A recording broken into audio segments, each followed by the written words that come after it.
So, ito siya.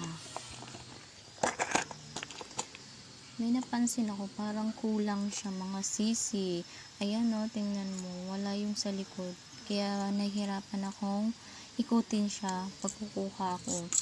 Tapos parang kulang siya kasi wala yung parang gunting. Tapos yung mga color ng sinulid parehas. Para bang ano lang, inono niya lang, sinama-sama yung parang recycle niya lang yung binigay sa akin.